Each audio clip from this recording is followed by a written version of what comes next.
Tibweretsani for YouTube channel here. Chidwi chilipo kokana komwe kwabuka pakati pa zipani za MCP ndi DPP.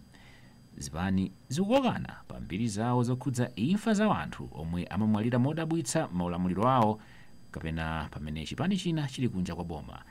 Chatsatsadzayi ndi imfa ya mkulu woyendetsa ntchito za chinyamata mchipani cha MCP yemwe wamwalira kumathero kwa sabata yapitayi, popeza MCP ikudzudzula DPP kuti ikudziwapo kanthu.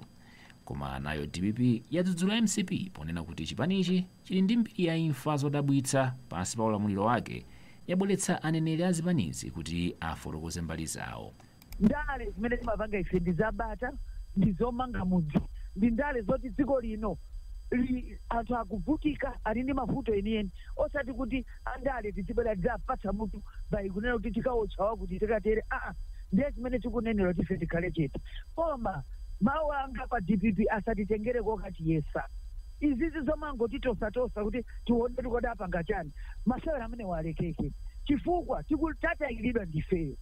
Ndiye kubwera pano tikuti munthu walowa manda. Ndiye muzikayankhula motumbwa mosimba amene akuchitiramu. Ndikulakwira mtundu wa Malawi. Tapirira ndipo ifeyo tikukhala kuuza mamembers kuti apirire asatitengere kokati yesa. Next time ndiye akamatulutsa ma press statement azikumbukira kuti tose nda Malawi.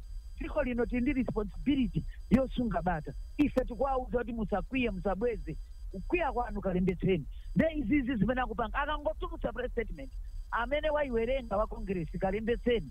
Amene waiwerenga wa chipani china kalembetseni kuti anthu amene wasadziletse mkwiyo wathu utulukepo ukalembetsa. Press statement imeneyi ndi ya ufiti, ndi ya anthu amene samvetsa kuti munthu kutayikilira kumatanthauza chani. Ndale ndi zimenezi koma tikunena pano kuti family imene yataya munthu. Ndiye wina azikayankhula press statement yowawa yokuitsa ngati imeneyi ndikuyesana kumeneko. Chibwana chechi chilekeke, DPP mupeze polekera masewera amene mukupangawo. Ali akakhala ena akangokhala chete ngati alibe choyankhula. Monga wayankhulira wa Congress ndimene izizi ndizokuitsa kwambiri. Tonde tithandizeni amene mayendetsa malamulo, amene mayang'anira zipani, masewera amene walekeke, tipatsane ulemu, tatayikiridwa ndifeyo, osati kuti lozenso ifeyo kuti heta kuti chani, kuti tayamba kuzipha kuti chani. Nkhani imene akuyenda kudziwa president imene akayilembe pamwamba kuti chakwera awinanso, chakwera 2025 akubwereranso. Chifukwa chakuyika kuyankhula koyipa kumene akuyankhula iwo. Jessica Bwira, mneneri wa chipani cha Malawi Congress Party. Kumananga chipani cha DPP chikuti bwanji pa chidzudzulochi? Amalawi kuwafunsa kuti tapangani investigation. Kuti afa bwanji pangana pano investigation satulu. Ndiye tikuona ngati kuti malamulo ati aziyang'ana ku zimenezo zofuna kukonza kupoma kwa Malawi anavotera. Kuti akakonze njala kunja kuno ilipo, mavuto alipo, pano mafuta Malawi agona mu filling station. Akonze zimenezo mpamene abweza nkhani yakuti aya DPP mwapanga chakuti. Cholinga changa kuti atimange tikakhale kuti tikundende. Chifukwa chakuti anthu azinena kuti DPP ndimene kupanga. Ndiye timafuna atafotokozere kuti yang'anani kumpanda kwanu komweko, yang'anani kunyumba kwanu komweko, kumeneko ndiye kuli mavuto. Auze na polisi munawo konko apange investigate. Ife timafuna kuti dziko lino likhale kuti munthu azichitosowa mtendere, kapena kuti akamayenda kumakiro kuvutika, kapena kuopa kuphedwa, kapena kuopa kumenyedwa, kapena kukhapidwa.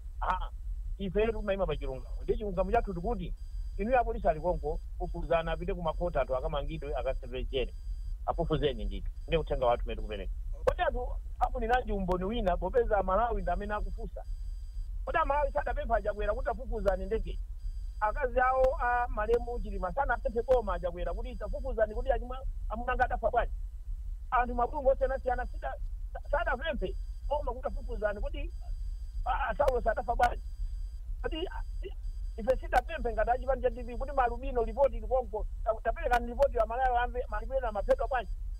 Zambiri zimene zikuchitika Amalawi tikudziwa ndipo Amalawi akuyankhula ndipo iwenso atsogolera ku Malawi Congress Party akumva. Palibenso kuti ati kapena tikupanga zimene zinthu za mabodza.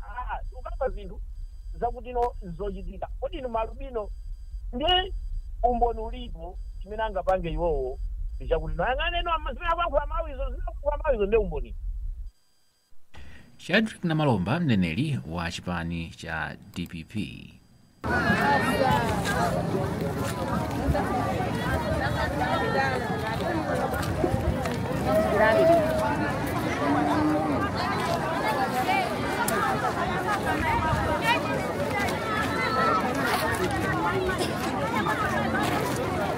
Hey, Sione panga. Ngaikazi yemunyasa.